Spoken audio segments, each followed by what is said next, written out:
I was hunting with my buddy later that day, and we're hunting deer, so I was old enough, I guess, to do that. I was in the stand, and I got a text from my dad. I'll never forget reading it. I was in the stand with my buddy, and it says, "Come home, arrow and goat." And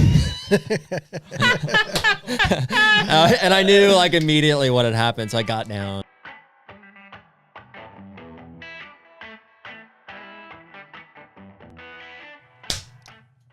Oh, smooth.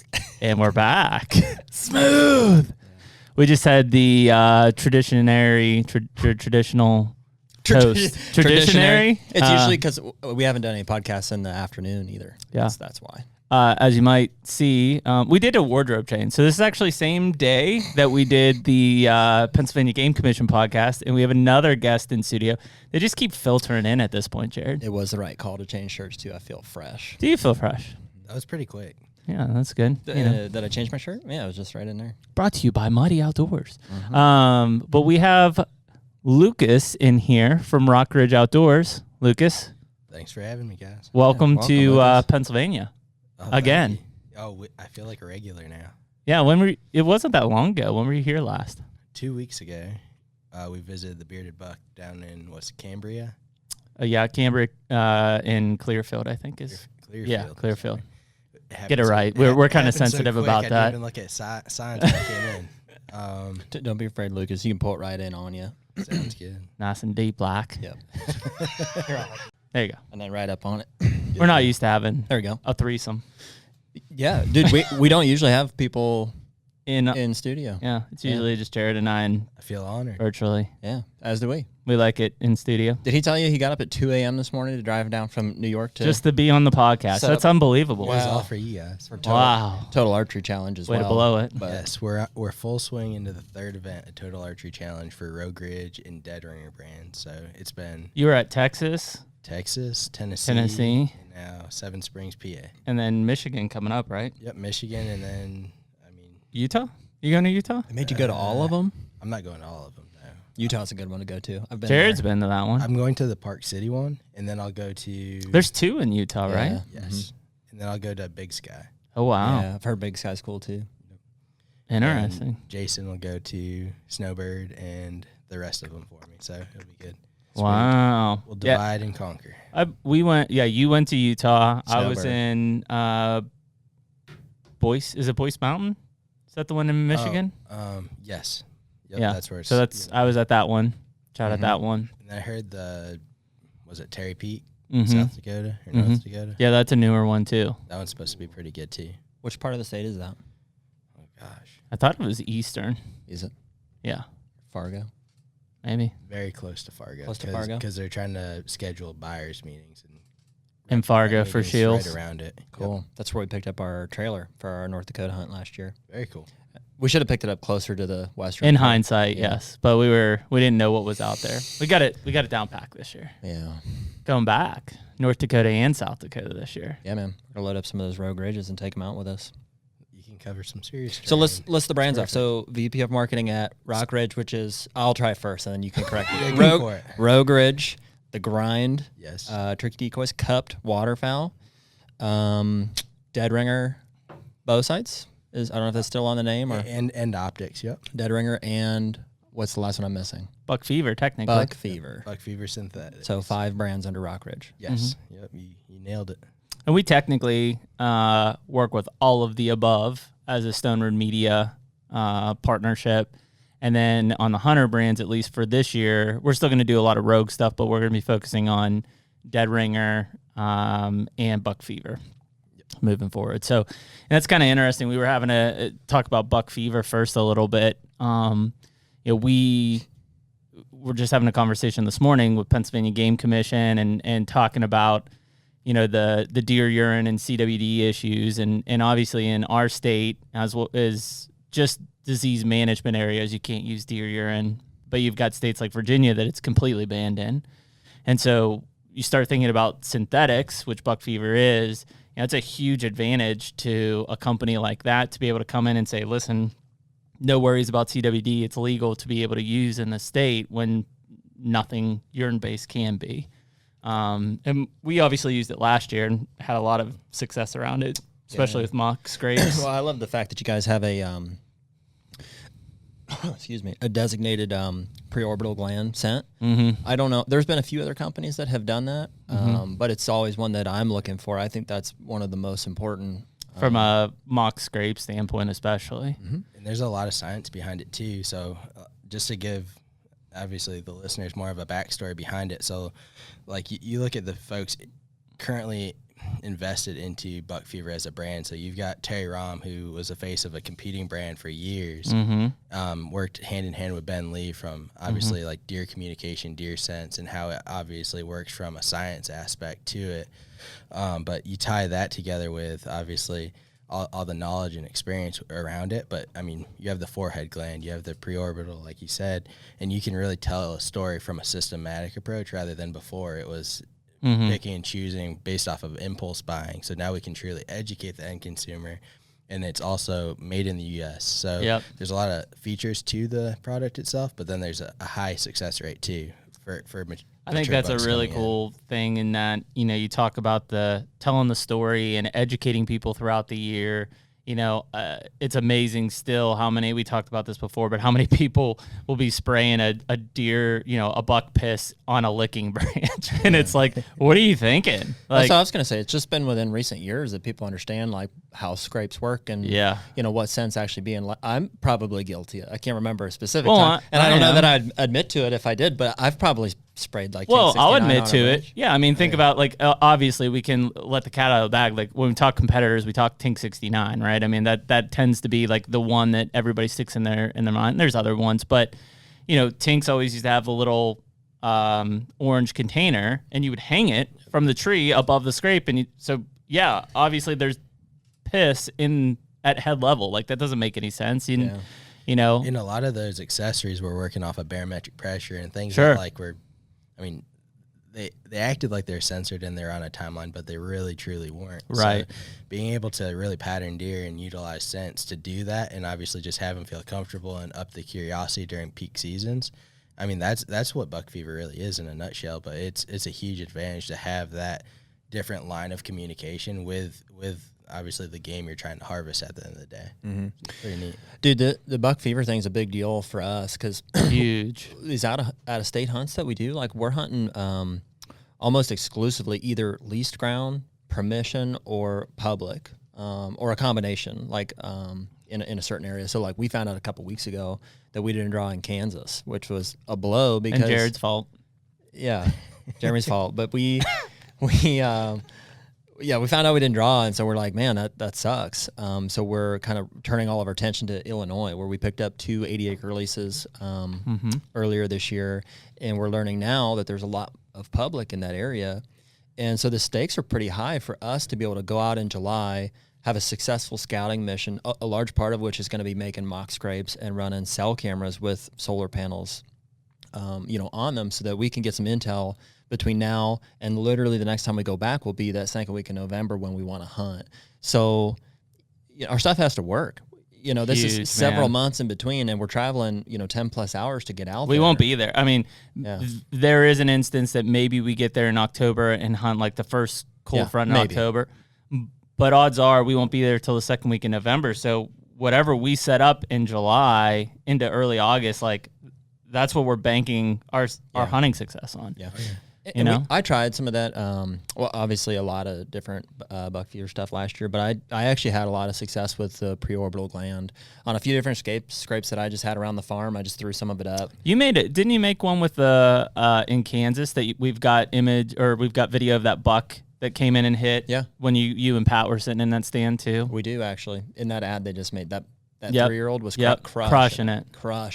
Yeah, it's crazy, man. In fact, that's kind of cool. I made a scrape at the spot I was already hunting in Kansas, and this 3-year-old buck came in mid-morning. It was a pretty slow trip overall, but this was probably the best morning that I had. This buck came in, right down the line. I had identified him as a 3-year-old that I probably wasn't going to shoot.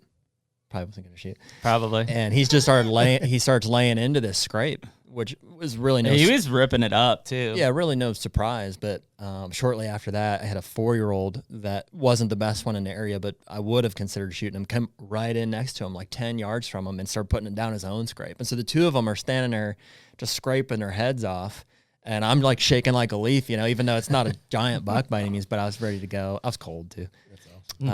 Excuses. And then I had 2 coyotes come in and bump them off those scrapes. Of course, the coyotes. And I missed one of the coyotes. Yeah, 30 something. It's crazy, man. I mean, it makes a world of difference. When we talk about Illinois, there is no mineral, there is no feed. Yeah, it's a weird one so for us. so like that's a good point. So scrapes are so critical. That's a great point, actually, because in Kansas we're running over we got mineral and feed. Whenever we're getting closer to the season, but we don't have it in Illinois. Exclusively like scrapes, pretty much. That's all we got. That's all you got. Yeah, and so like it is the one outlier state that really, when you go in there, obviously the preference is, can we find an existing like community type scrape? And we found a couple of those on our first trip in Illinois. And what people don't understand, and I know talking with Troy and Rick at Buck Fever, those guys really want to communicate better on, is like, listen, it's June 3rd or whatever. Like we have bucks hitting scrapes right now.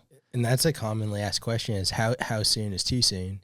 And just knowing, like, coming off of spring and as things are starting to green up, it's a perfect opportunity to start looking for those. You can see where deer are crossing in the pinch points. You can see the hair on the fences. It's just way more visible this time of year than it's going to be come later summer. Yeah.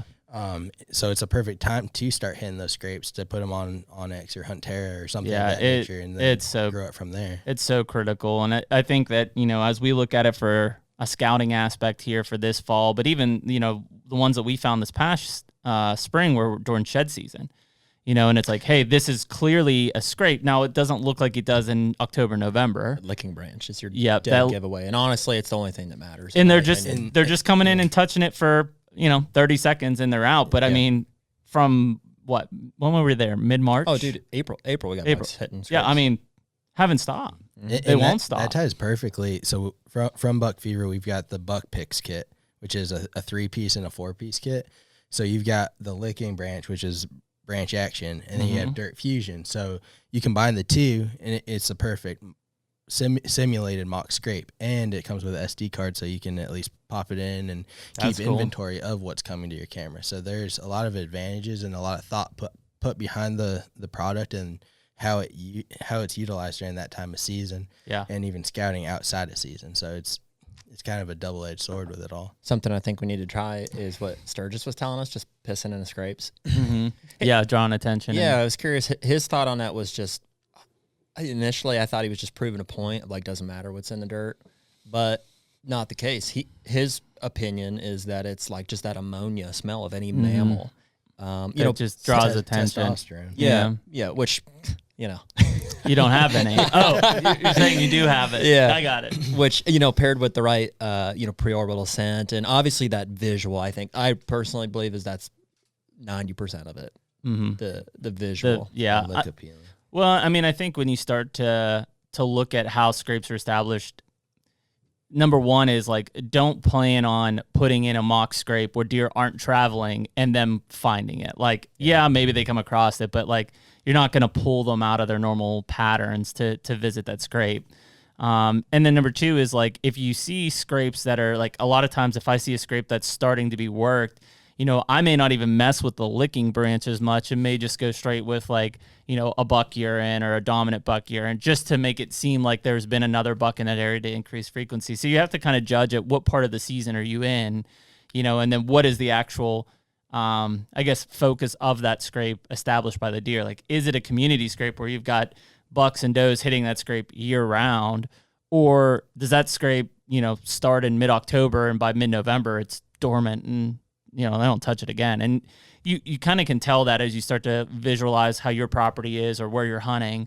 And there's certain scrapes, like we have one right now in Illinois that, I mean, it has been different bucks, multiple bucks, like constantly since April, that I can only imagine as we get closer to September, October is going to be on fire.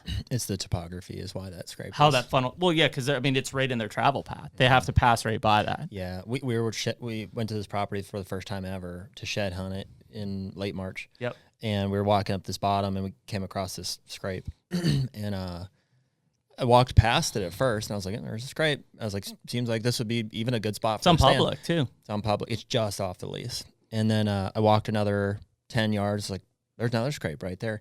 And then I got into a third one, and then I had to back up, and I was like, dude, I'm missing something Clear. here. Yeah, there's some very obvious terrain features that's funneling deer like right through this drainage, basically a low point, and an obvious scrape line, from both the trees, and there was still some exposed dirt and stuff that we hung a camera right on that. And I think for sure we're going to put a stand like right in that spot. And there'll be a big buck that comes through there. And dude, when you compare all that up, that's a pretty deadly equation to have. It's got good access because it's a low point. There's a couple different, drainages that we can access it through. It is a main travel corridor, and we've got a camera on what seems to be like a community scrape that we can monitor year round. Yeah. Actually, there was a doe and a newborn fawn there last night. I looked when I got up this morning. Also, just up the ridge, there was like the biggest rub we've ever seen. Yeah, it was a freaking it was like this big around. Solid indicators for sure. Yeah. I know we keep talking about too, like even on the Stone Road Media side is like the X, the total setup, and looking at all those equations and how they add up from scent to food sources to water sources, and obviously how they go from their bedding areas into their daily routine. So those are all key indicators. So that sounds like a great spot to be set up. Yeah, I think we'll set either Jeremy's dad there or my good buddy Corey. So along with this Illinois trip, we've probably talked about this a couple times by now, but so Kansas out the window. We also just booked the Illinois Deer Camp Lodge. I found on Airbnb. People are going to think we're like made of money. It's not the case. It's really not. Got creative with sleeps some 10 people Airbnb on a lake where I can go out and maybe catch some crappies midday. Like, hey, I don't know. He came across a sweet Airbnb that's like right in between the two leases. They're like 25 minutes apart from one another. Yeah, and this is like 10 minutes from each. So what we're going to do is we'll post up in this lodge. Who knows how much time we'll spend there. I will say there's a hot tub, so probably more than we spent in the one in Kansas. 30 acres, possibly just shoot one off the back porch. I don't know. Possibly you. It counts. Yeah, and so the plan will be to stick Jeremy's dad, and Corey is my good buddy who's been on the podcast before, in these like known spots. So we'll go out in July and we'll hang some stands there. That's my dad playing the guilt trip of like, oh, I'm old, I can't walk far, because he knows we'll just put him in the best spot. Yeah, we're also looking for the adventure of running and gunning too. Yeah. We're gonna probably take some hawk saddles will be the plan, and maybe hop in a kayak. It's a bunch of Cypress Hill. Yeah, Cypress. I'm pretty sure it's like a pH type of a situation. No, it's definitely a PR, like cypress trees. Yeah, that sounds right. You convinced me. I'm gonna go with Jeremy. All right. Let's check with the South Carolina guy who is from a state with cypress trees. Yes, sir. Cypress. Yep. Okay, sir. It sounded good, though. It's Cypress something national something. Cypress swamp forest canal. Swamp. It's swamp. So we're gonna take the kayak, and that'll be cool. the plan is it looks like swamp donkey territory. I'm pretty sure that's where the term originated. Like it is Midwestern, Southern Illinois, Mississippi River, Ohio River coming together, but then it's swamp and like islands in the swamp. Crash through there. Yep. So two of us will take a kayak, bikes, and the other two will take kayaks, and we'll find our way into some deer, hopefully. Rich, transition point. You and I talked a little bit.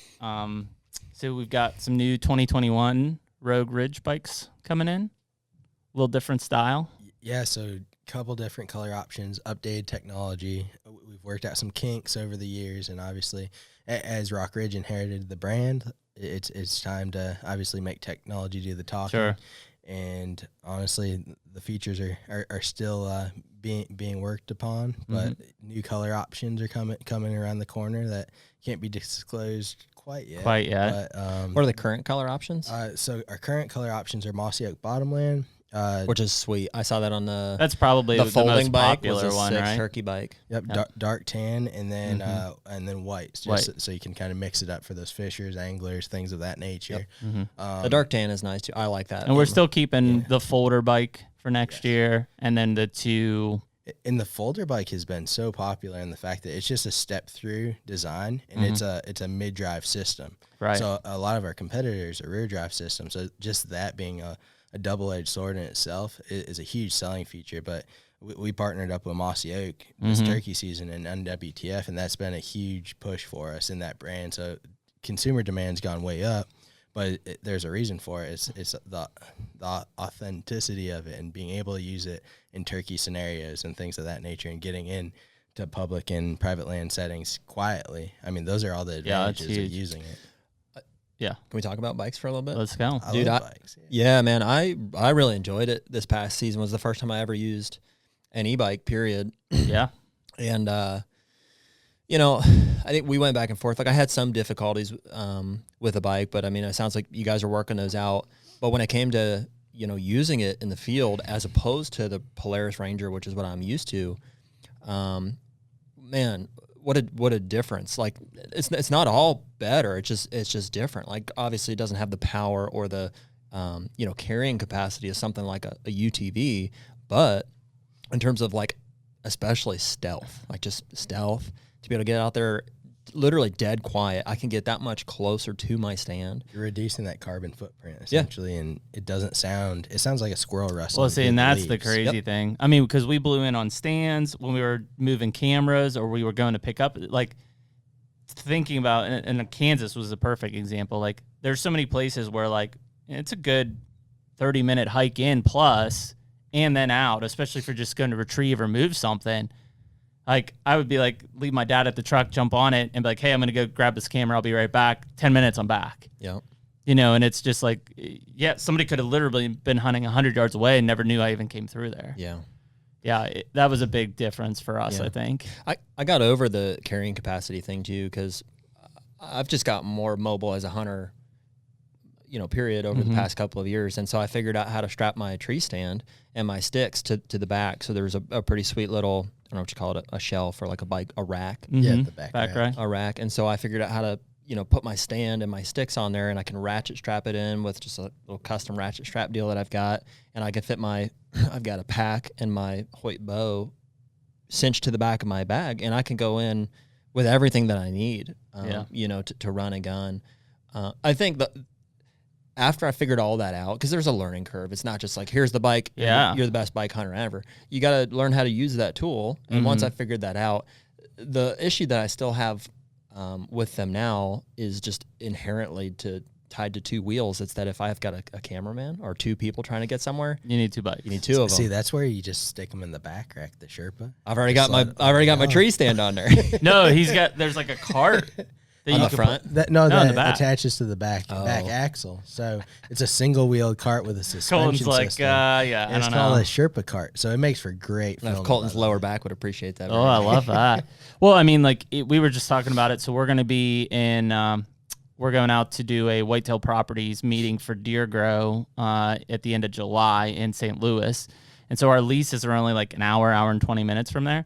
So we're actually going to go out early and spend like 2 days at the leases scouting some of these public lands and pieces around there, and then go to this meeting. And so we were like, it's going to be basically Jared and Colton and I are like, dude, we've got 3 rogues. Like, we're loading all 3 of those up because we're already scouting these trails where it's like, hey, we could bike this back in and then just scout this entire top and bike right out, versus if you walk that whole thing, half your day is gone. Absolutely. And even in the transport, like we were talking about the folder versus the full frame bikes. Yeah. I mean, those folders, you can, in a full size pickup truck, you can fold up 4 of those folder bikes and fit it.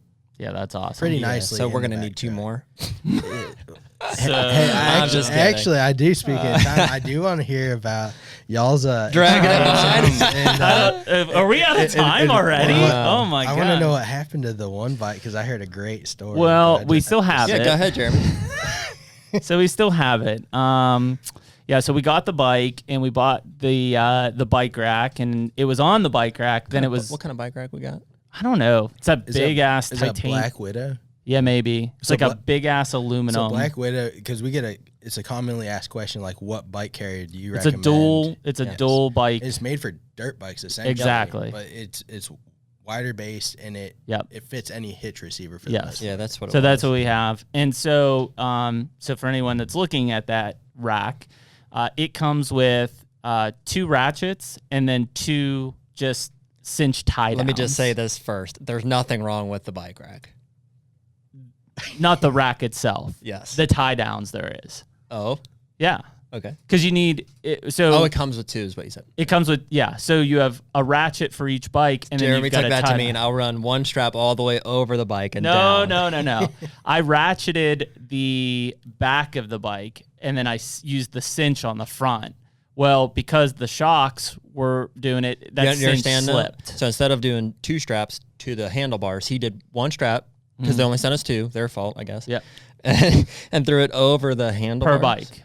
Per bike. Hey, let's just treat those straps like tree stands moving. Yeah, we need ratchet straps. So what happened is, with the, like you said, the shocks and the movement, the bike can move freely. It's just sliding on as opposed to being connected. Now, if we probably leaned them onto the tailgate, teach you that in college. But. Yeah. Hey, how far did you guys go? Before you not very far. Like 5 miles.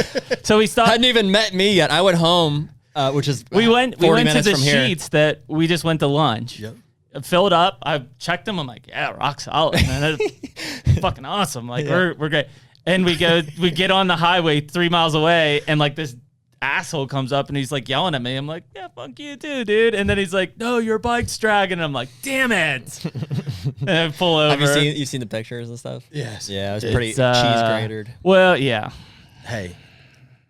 Rogue spaghetti is what we had. It's a learning lesson. Yeah, it was a learning curve. I'm okay with it. I wasn't here then. Yeah, we've got. So he called Rogue. He's like, hey, your bike's a piece of crap. Yeah, bike's a piece of shit. No, I called Bert and I was like, so like we're gonna. This bike doesn't freaking work, man. I was like, so can we get like parts for these bikes? He's like, yeah. What do you need? I'm like, handlebars, a seat, a new screen, maybe a new front wheel. He's like, what? He's like, are you okay? I'm like, yeah, I'm fine. Thanks for asking. Hey, all teeth are intact. You're good.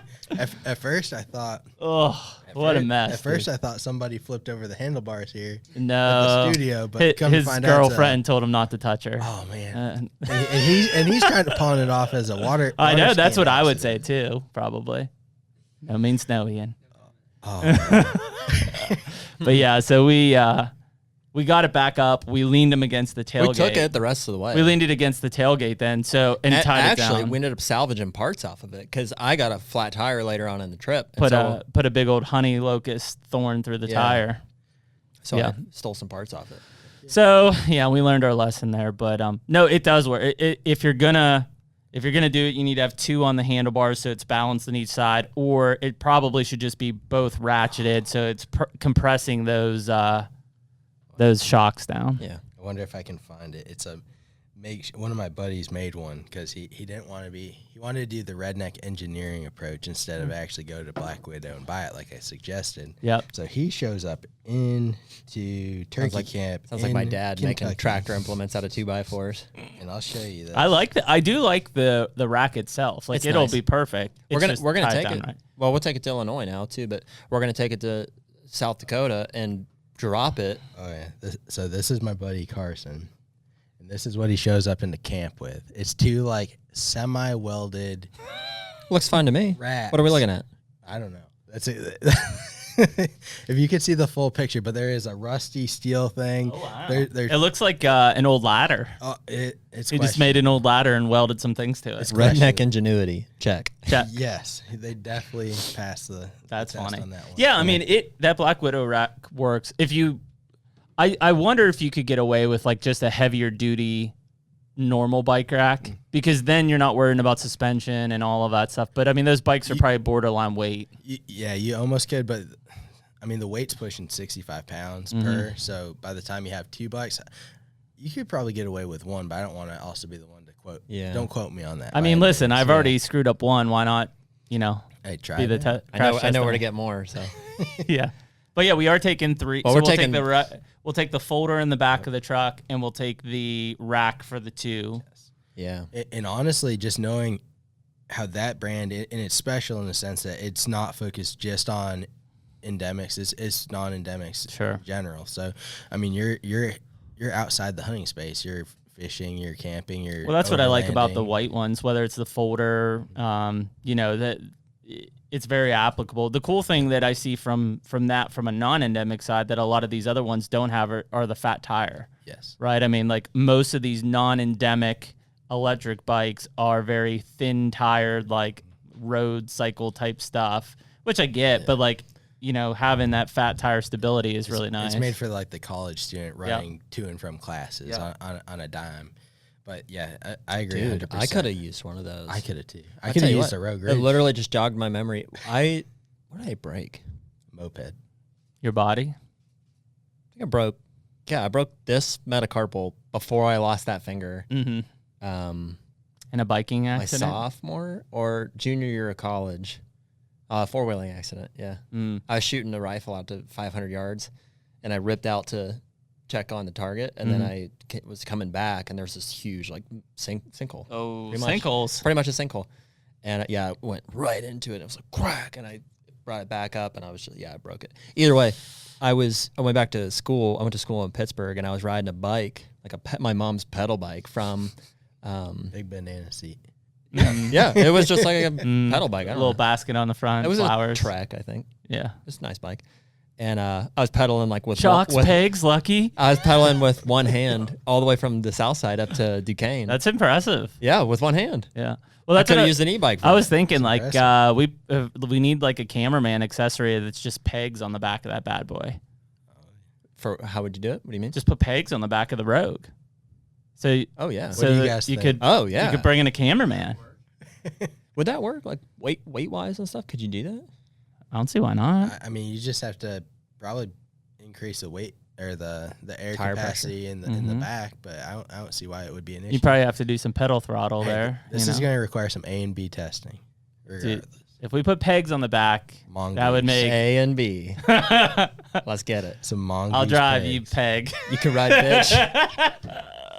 I was still pulling you in the How Sherpa funny would that cart. be? We look like Dumb and Dumber. 2 Yoders. Got a like, little cold going through the pass back there. pedaling off my property. Yeah. Someone's Yeah, going to catch bugs in their teeth. Oh, no It's going doubt. to be a scenario. Quick question. I'm not discriminating towards Amish at all. Oh. I hope nobody's getting that perspective. Can they use e-bikes? I believe so. How about Mennonites? I believe so. I believe they definitely I think can. they definitely can. But I don't know. For Amish, Maybe it's just Mennonites, I thought but it it was- is a big I community. thought it was rubber. Like they can't use rubber tires. They can't use rubber? Is that why they have so many kids? For It's very possible. It could be. Very possible. We're getting to something here. Mhm. Oh yeah. Oh yeah. Hey, Churning butter. more power to them, I guess.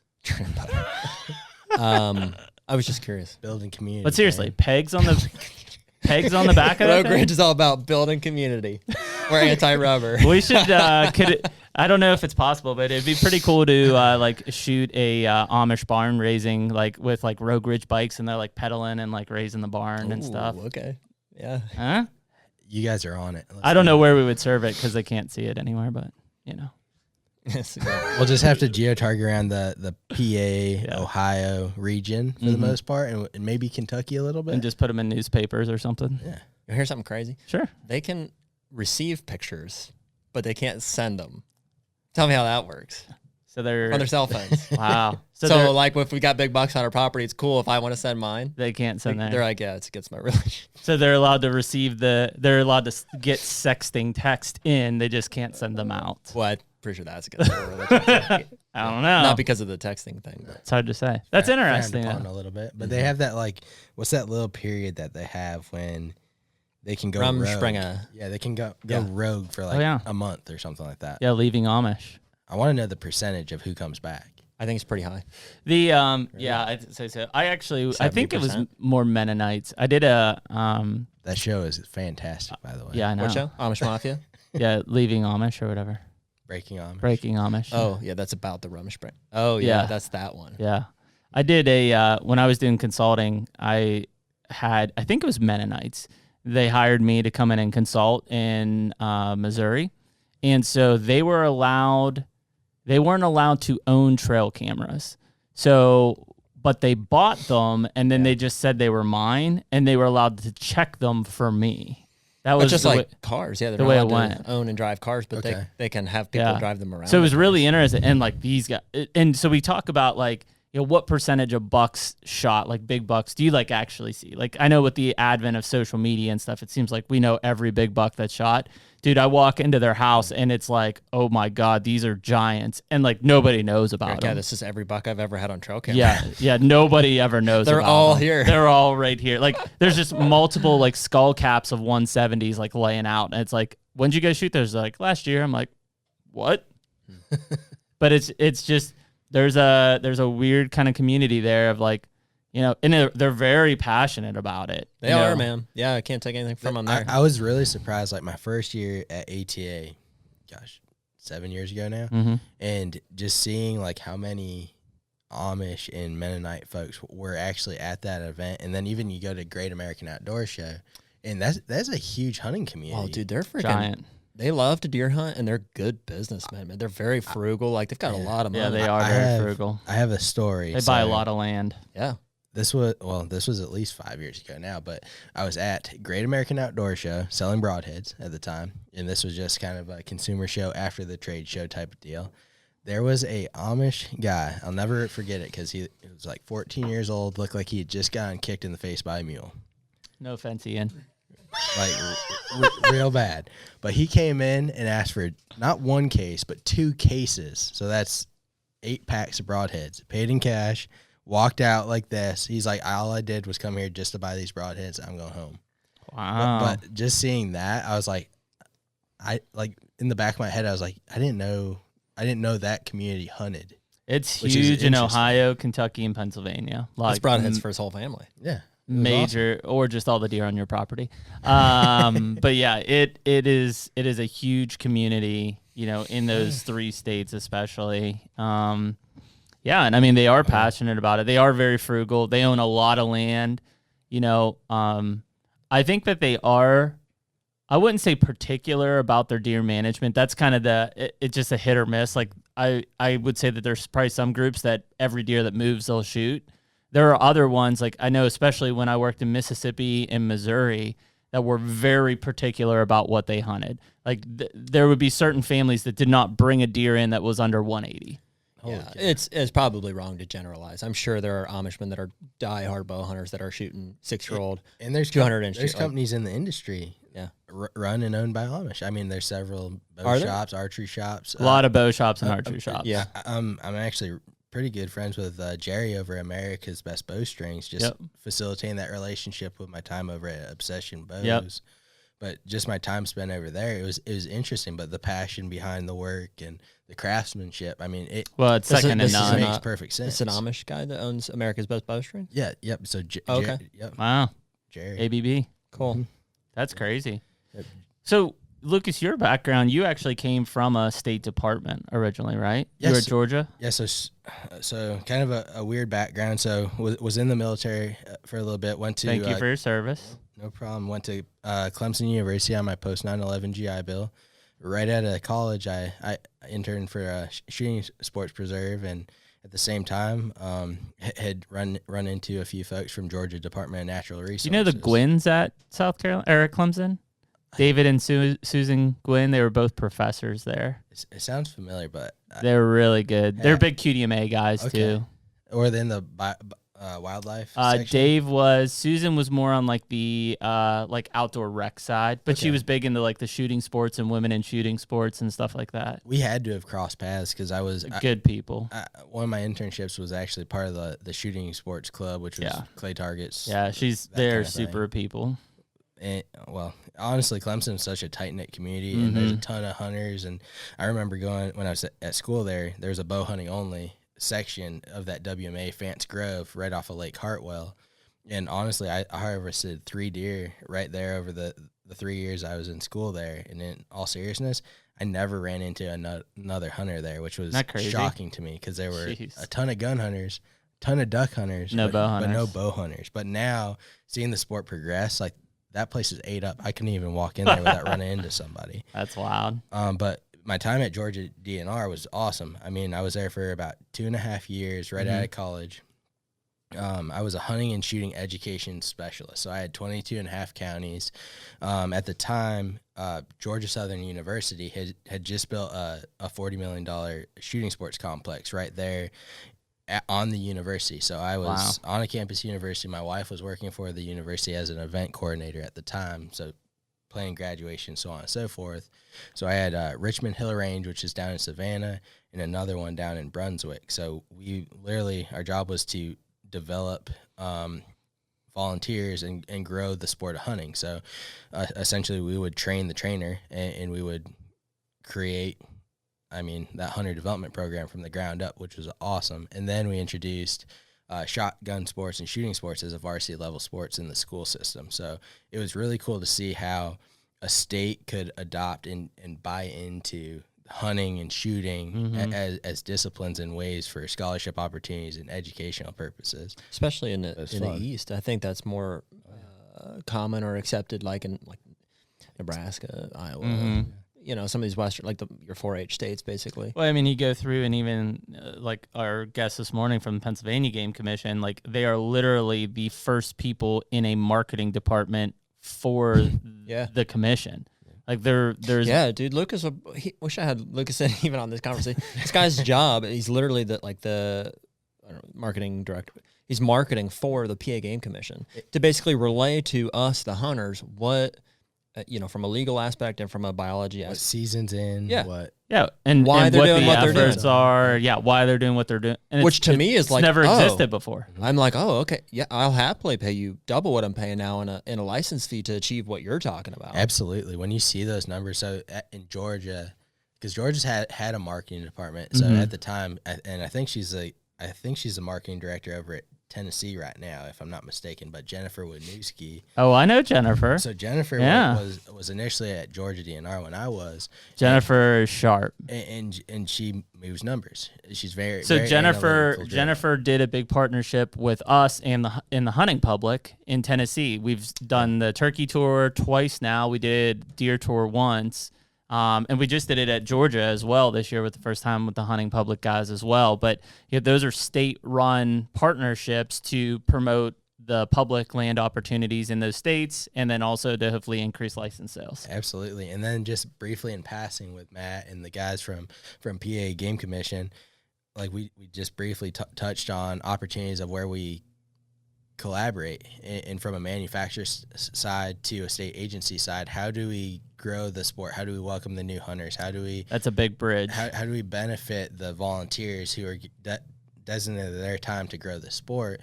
And honestly, it's by manufacturers kind of forming together and providing the discounts necessary, getting the products in the hands from an educational source, and then growing it and obviously welcoming the hunter. Because I mean, face the facts. I mean, from like when they first introduced the first youth opening weekend, like up in New York where I grew up, I mean, just seeing that progress and how it's grown over the years, I mean, that was a welcoming sport. Nowadays, it's watch out, don't come on my land. And and I mean, that's where I think a lot of this stuff from a manufacturing side is logically it makes sense, right? Like when these new hunters are entering via hunter education courses and coming on board, like that's the moment of impact. Yes. For a lot of us, who have had parents or grandparents that have hunted and we've been around it, like we're probably, influenced a lot based on their experience on what brands we buy or what we buy.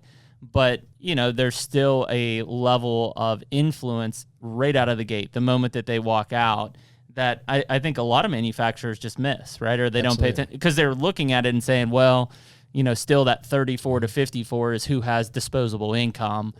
And they're completely forgetting the 12 to, 24-year-old who is influenced. And those are honestly the guys, and I use this analogy at Realtree at the time, was the fact that, like, you walk in the store, you're a 6-year-old kid, you want a camo hat.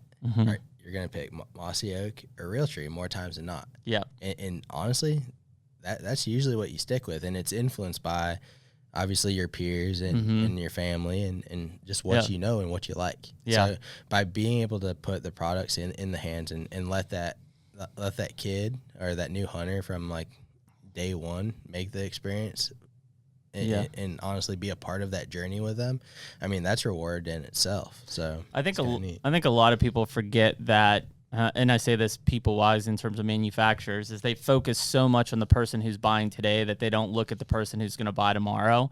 And I think a lot of our brands have fallen into this essential pit of market to the person buying today. Eventually that person goes on Social Security and doesn't have disposable income.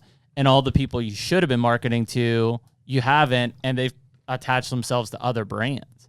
and it's an end of an era. You know, in a lot of cases, you look at even like the Remingtons of the world and stuff, like there's reasons beyond lawsuits and stuff that these companies have gone out of business or went into bankruptcy and then have resurfaced. Like, it's because they didn't, you know, market to the core group like maybe a Winchester appealed to them or somebody else. And so ultimately they start to fall off in their dominance around that. And even in a Realtree or a Mossy Oak, like these guys now have stiff competition, right? From Veil Camo, from Sitka, from Predator. Like there's plenty of other camo patterns that have come up and said, listen, we're not going to let you two just run this world anymore. All right, we're going to break this cycle. I think they made a bold statement and said you cannot be complacent. And that's, I mean, it's simple. I mean, they left a gaping wound in that direct-to-consumer market, especially in the camo. Yeah, I mean, you mentioned Sitka is certainly one of them. Kuiu is another one. Yeah, Kuiu is a great one. Yeah, those two guys, probably more than anybody, followed by maybe like a Nomad, came out like aggressively on a direct-to-consumer market. I don't think Kuiu sells at any retail. They don't. And focusing on across the board, like women, children, like having those options for not just the male hunter of the family, but the family. Well, I mean, we don't have any affiliation necessarily with a Kuiu besides like we like their packs a lot. I like a lot of their apparel. Truth be told, I almost wore a Kuiu shirt this morning because it's my favorite shirt. Well, yeah, and that's what I mean. I'm saying that because they make good stuff, but I bought Carter a pair of Kuiu pants and Harlan a Kuiu jacket because nobody else makes quality youth apparel for that stuff, right? And like for hunting performance to keep them wet, like DWR pants and stuff, and they're affordable priced, you know? And so it's like, what other options? And I get it, it's not a big market, right? Like the youth market is not this big market to appeal to, but like at least they're trying, you know? And because they did it, I may get a pair of pants for Carter, and I'm like, holy shit, I like these. I might as well buy one for myself. I think it's funny because like you look at brands, and I'll just use these guys as an example because they're good friends, is the Catching Deers folks. Yes. I mean, like Ryan Hawkins and those guys, like they keep introducing like limited runs of youth apparel. Yep. I mean, that's the stuff that picks up quick, and it's just because it's not available on the market right now. So by doing those limited runs, I mean, it's something to be said with it, and having something custom. So even like hopping into like I'll use Dead Ringer as an example. I mean, it's been an archery brand, but nobody knows that youth archery is a key focal point of that brand. And you look at programs like NASP and S3DA and IBO and things of that nature, and those, I mean, scholarships around archery and those programs right now, especially in the kids, are skyrocketing. So really being the first, and I think Matthews is probably one of the Matthews has pioneers always had a real firm grip with Genesis, right? And that entire line is around youth archery. And like even like my kids have a Genesis bow, you know, I would say that they're using it, like they're getting used to vertical bows. They're still more crossbow based, which I know we've talked about on the Dead Ringer side is a big niche that you guys are appealing to, because I think that is a very easy entry point for most youth to walk into is crossbows. And you cross into that next level. So when you move on from that Genesis bow, I remember my first like true compound bow was the Hoyt. Yep. It was a hand-me-down from my dad. And it was okay, we need to lift weights because I need to be able to pull this thing to back. Yeah, I remember that. And at the same time, it was like that was the bow of choice just because you saw the apple and you just had the nostalgia around it. But it was a really cool experience. But being able to actually have those transition bows and the technology nowadays where it doesn't do damage on the human body like it used to, I mean, that's great for a kid because you're not turning them off from it, but you're being like, let's go. It's funny to think about like drawing your dad's bow for the first time. It's probably it's a wonder I didn't get hurt. I think I started with a recurve. Did you? I think I started with a recurve. My dad had like an old recurve, and he's like, "Hey, just go shoot this." And then that's probably better. Then I got like an Indian Timberland stalker at some point, and that was like my first real bow. He was still using like a wooden compound bear bow up until like fucking 5 years ago. Yeah. You know? Oh, man. And it was like camo duct taped and stuff. And I've watched him kill plenty of deer with that. He's shooting fingers on a compound bow, just like blowing my mind on stuff, you know? Yeah. But like, yeah, I mean, we're all influenced some way, and there's some entry point. You know, I wasn't sure even about a Genesis bow, you know, for the kids, because they had like smaller, like, I don't know, fake bows, I guess you would like fake compounds, and like they're still nowhere close to being able to harvest an animal with a vertical bow. But to get the like instinctively though, Sure. like it gives you the fundamentals in those 11 steps, which is great, like in getting a kid activated and not turned off. Because I mean, you'll get discouraged real quick, because I can't name how many times I've seen people come in bow shop straight and like have the marks right across. I still have a scar here, and it's funny to see and laugh about it. It's those rites of passage. Yeah, But at the same time, do you remember wearing like the big guard? Yep, did you guys wear the guard? Yep. Well, do you know it's so funny. Like I just like, I'm like, why did I ever wear that thing? And I, obviously I've caught myself numerous a lot of times guys still getting. wear them, yeah. But yeah, like I remember, like guys still wear sleeves, but like Guys I remember no, guys, my dad that still wears big that. plastic thing. Looks like It's not plastic, But now his they're- is felt. now they're making clothes like designed for bow hunters. They should have done that for a long hug it. time. Yeah, Absolutely. But now it's less puffy. dude, and I can remember the more first. form-fitting. I think it's the first thing I ever shot with a bow ever, aside from a target. it's a rabbit. No, it was a raccoon. But didn't you shoot a sheep or a goat Yeah, that was way into my way into my career. accidentally? Yeah, yeah. Well, I can talk about that too if you want. But this is raccoon. So at the house that I grew up in, there was a raccoon that like got into our raft. We had this big like wraparound porch, and it was like a log cabin. And there was this raccoon that got into the rafters, and my dog was out there barking at. My mom was like, "What do we do?" She's like, "I'm gonna get the 9mm she's got for like protection and stuff." And I was like, "I got this." So I went down, and it was literally one of those like a kid's bow that you buy at Cabela. It was a bow, Like legit a 20 bow. pound pullback. Yep, but it was a kid's bow, and I had like it was the field tips that are like pressed onto the thing. Yep. Like they're not screwing. Like that's you can only shoot. That's field all it tips with is. Yeah. I was like, I got this. Yes, I went out. I was like 2 yards from the thing. I like drew it back, and I let it fly, and I drilled it. I think I got maybe like that much penetration, but it was enough that it like kicked it out of the rafters, and my golden retriever like chased it down, and we got it.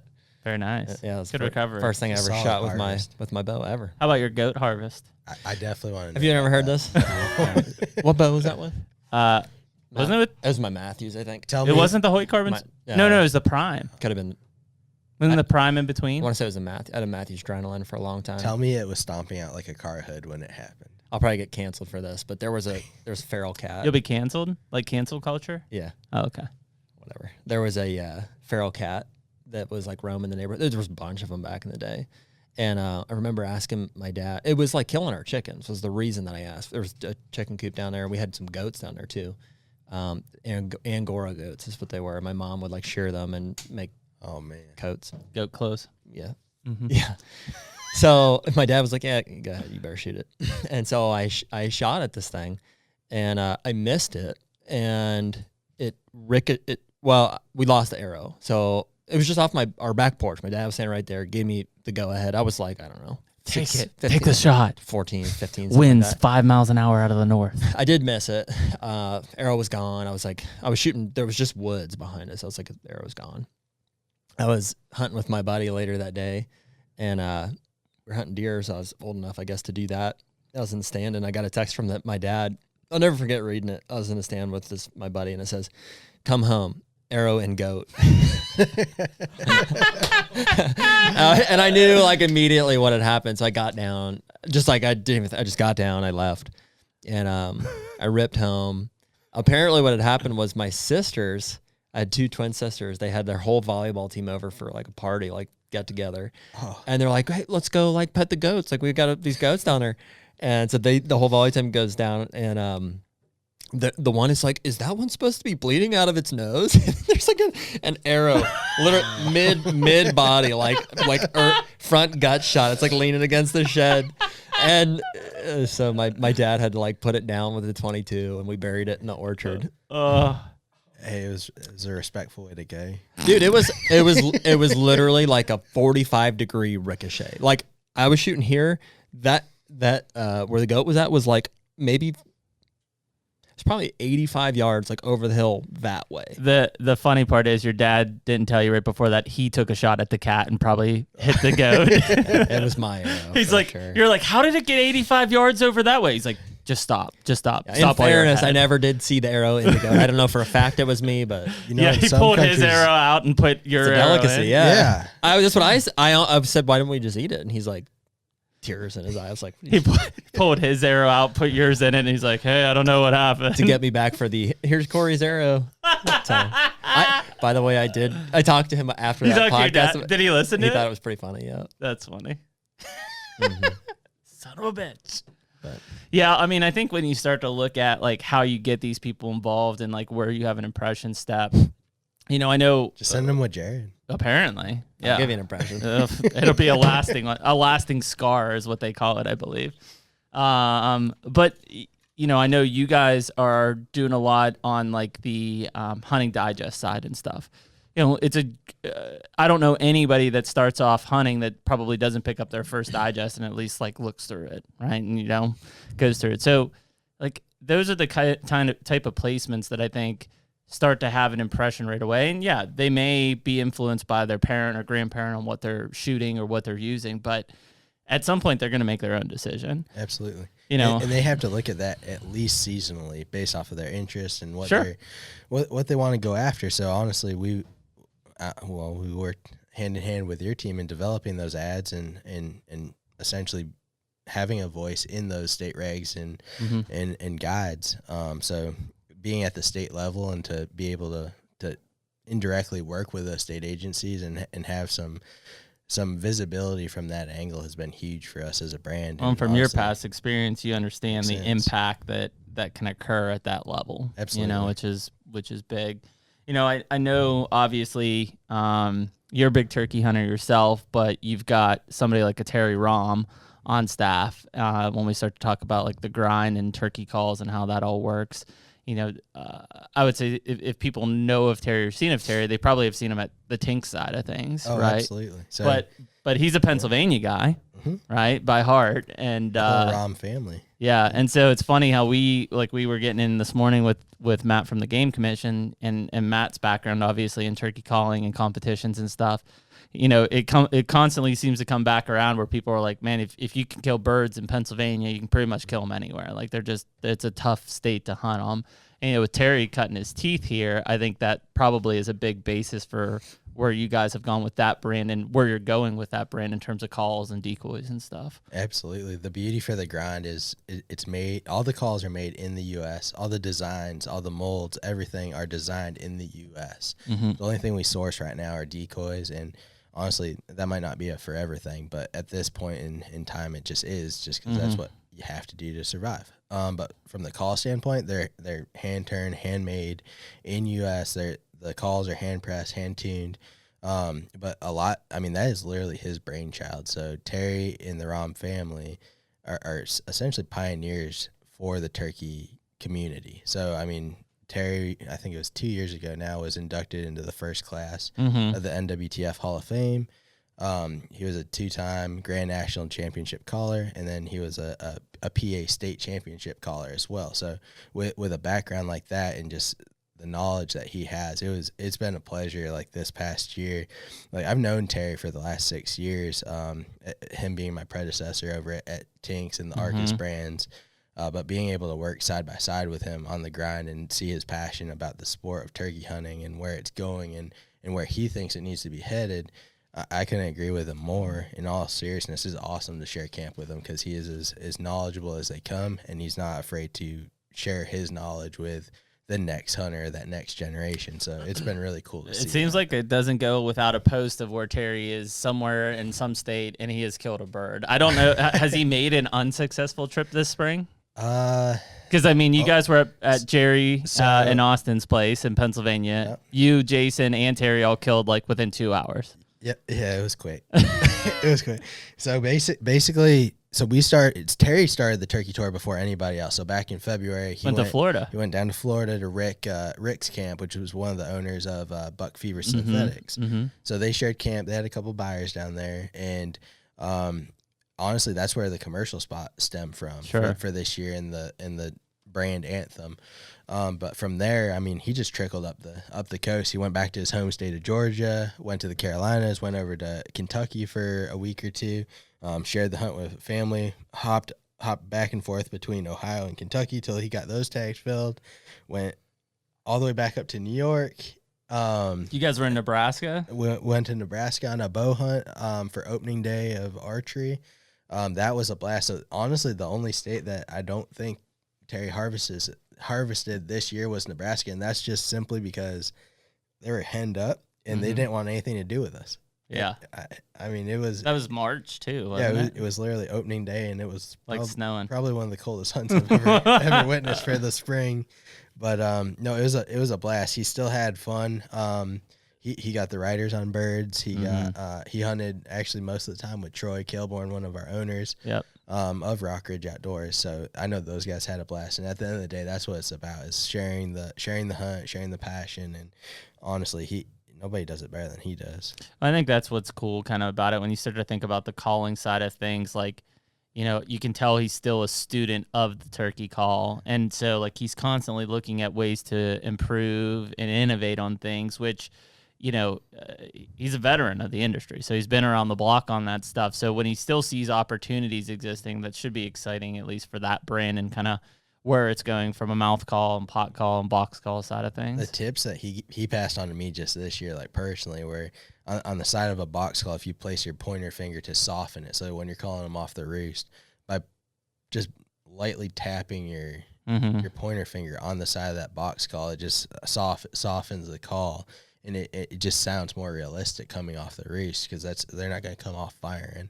So just knowing like little things like that, and just playing around with your strikers and doing the cuts until you get it right on the mouth calls, like those were the things that it's like, okay, you can do more with less, if that makes sense. See, I think that's where Jared and I, we just struggle. Like, we give it like a couple. I'm more like, do you want to learn how to call turkeys perfectly, or do you want to just go kill them? Because you can do either one. Yeah. Well, we try to do it, either one of them, and it mostly fail. I respect it. I respect the art of turkey calling. I had fun. I probably turkey hunted more this year than I have in at least the last 3 or 4. Can you say you enjoyed it? Yeah, I did. I was frustrated at times too, and then often I was just like, I'm hungry. I'm gonna go eat breakfast. Oh man! So it is. So I got one good story, and Terry. I'm a deer hunter. What do you want? Terry will kill me for this one, but it was funny because I got summoned down to our other headquarters down in Louisiana, and I was supposed to be with Brody, who we talked about from bowhunting.com at the time. And I was like, hey, Terry, Jason's our customer service manager. I was like, would you guys mind entertaining Brody for a couple days till I get back, and then I'll join you guys, and we'll make this a memorable And this hunt. is in New York. This is in upstate New York, second week of season. Great spot, beautiful rural area, wine country, so on and so forth.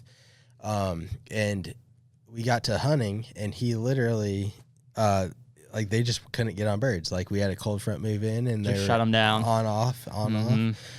They had a couple close encounters, but just couldn't get done. And then this is the one that chaps Terry's butt. So we get a call about an hour before Brody had to go to the airport, and said, I got a call from Jason, and Jason's like, hey, there's a big old Tom right behind your in-laws' house. And at this point, we're in Wayland, New York, 40 minutes plus away. We had to get to Rochester Airport an hour after the fact. So we shot up there, literally two crow calls Brody hit as soon as we got there, took the Reaper fan to the edge of the field, 2 putts. That thing came in on a string, and we were done. On film, like, it was the most, like, ideal setup you could ever have. Took 30 minutes worth of pictures, hopped on a conference call with you guys, actually. Oh, so now it's my fault. So you're working. Yeah, we're working. Yeah. And then went to the airport. But, man, it was so funny because I remember hopping on a call right after that. And we're like, Terry, man, it just didn't go our way. Like, we thought we were going to have him. We crow called, he hammered off, got over there, he just was quiet. He was quiet because he was dead. But we FaceTimed him at that point, and he was so frustrated. We'll have to get Terry on at some point so that they can enlighten us. But, like, so if you're hunting with Terry Rom, is Terry is he a decoy user? I think he does both, honestly. Yeah. Yeah, he honestly uses both. The last hunt which honestly ended his 2021 tour was was here in PA. Yep. So that was over the Jake and the Tom. So we've got like 6 different angles with the Bearded Buck crew. We got one guy up in a tree stand filming it. We got 2 Tacticam angles. We got one guy, obviously the videographer, and then a self camera of Terry. But that bird put on an unbelievable show, and the footage from that was remarkable. But that was definitely over decoys. See, I feel like you have to have somebody with Terry with us to understand like the complexities, because we'll just be like, I don't know, like he just turned around and flew off, like I didn't know. See, he would love that too, and the fact that I mean, if you're to share a camp with one person, like in a turkey setting, he's a good one I'd put on that list. Yeah, I think he'd be a good one. I know Matt would be another good one that we had here. I mean, Matt had a long career at Hunter Specialties. Like he's a turkey hunting fanatic as well. Dude, I bring him up from time to time, and I don't know him that well personally, but he's like a neighbor of my parents. And, and Jed knows him really well. Don Watkins is the guy's name that I'll probably get this wrong. He either designed. He owns the patents of one of these like big call companies, and he's just like you're talking about, Terry. He's like lives and breathes it. He's got this amazing deer hunting property. He's like, I don't care. He's just I'm a turkey guy. Just turkey hunts every day of his life, or that the season is open anyways. And I have a feeling I'd get a similar experience with someone like that. And maybe that would change. Like I said, I mean, I enjoy it. At this point, it's more of like I like getting the boys out and experiencing that stuff. But like. Which calls was Terry involved with designing? So at the gate, like they actually had, I think the Ron brothers had their own series, call line. And outside of that, I feel like they've had a few others. His brother Putt actually still manufactures our calls. So the Ron family's always been involved in making calls regardless. But I think this is the first one since Tinks that he's actually jumped back in like full-fledged ahead. I'm pretty sure Don's is Sync. I think it's Sync calls. That's a solid. Yeah, him and Fred. Yeah, I mean he's a big deal. Like when people they're like, "You live next to Don Watkins?" I was like, "Yeah, I think so." They're like, "Are you kidding me?" I was like, "Yeah, why?" They're like, "He's like one of these big famous turkey hunters." I was like, "Yeah, I don't know." Yeah. There's a lot of them, and honestly, people overlook the history. But just like we were talking about bourbon earlier, and I mean, there's a lot of nostalgia around it, and it's one of those things. It's going back to your roots, and that's what turkey hunting is, and it's learning from the legends and the greats, and there's a lot of them out there. Well, and that's the crazy, like, and I didn't know it growing up, and it wasn't like super well known, but here in Pennsylvania, actually in Delmont, not too far from here, was where Penn's Woods calls were formed. And like I knew of Penn's Woods growing up here. Well, my grandma started with Penn's Woods and made diaphragm and pot calls with Penn's Woods. And then like we used to go to this cabin up near Penn State like every summer as family, and it was owned by the Pipers who owned Penn's Woods. And apparently like we were good family friends, and you just don't know about it. And I mean, it was like for a long time, Pennswood Calls was like the thing. That's like literally right where I grew up. Like 5 minutes. Yeah, right we down used to 22. drive past there to go to church, and I used to race at Steel City Raceway, which is just over the hill. And they actually had a place in, well, I guess it was through Somerset, Ian, but over towards Bedford called Turkey Mountain, which was owned by Penn's Woods. Mountain. So it was this like Sounds really legit. cool like log cabin and this big property that they owned, and we used to go and hunt there, and they owned that cabin too. And it was like, but that community is very rooted. Like when you start to look at, the Grand National Calling Champions and things like that, like you're looking at a list that is very. They paved the way. Yeah, very much paved the way. Now there's still a lot of people that maybe are just good callers, but they're not associated with certain companies and stuff. But those early people that were in the calling championships and stuff, like that's who's made these brands. And Don's probably one of them. Absolutely. Like you look at it, like I'll call out some competitors. Like you look at Scott Ellis and Woodhaven and I mean, Terry and the Grind. Like you can usually sync them up with pretty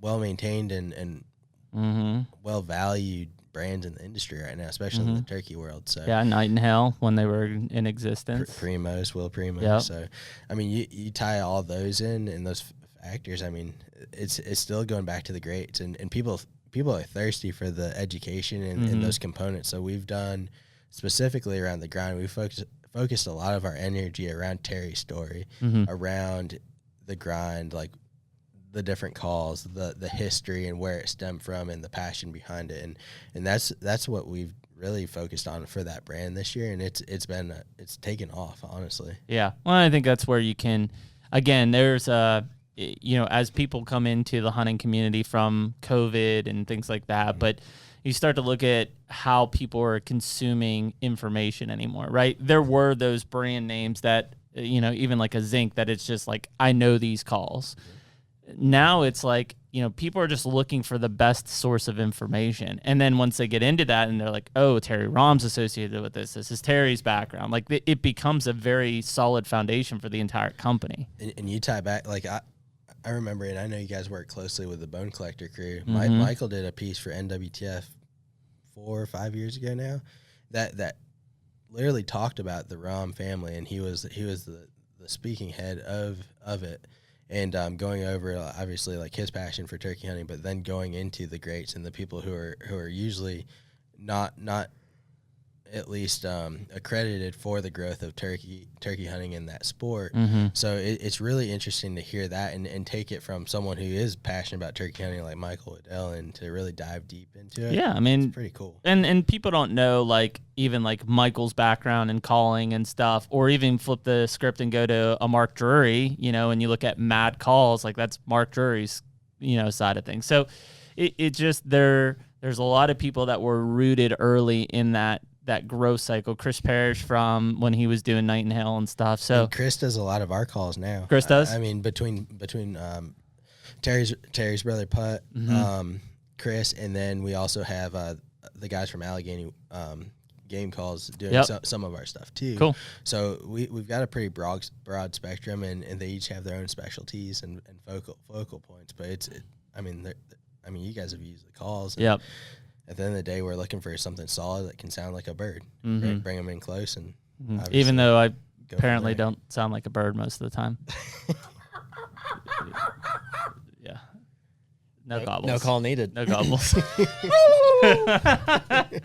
Yeah, I mean, I think somebody's like cringing, and they're like, "What is that?" No, I felt like I made some good leaps on my calling this year.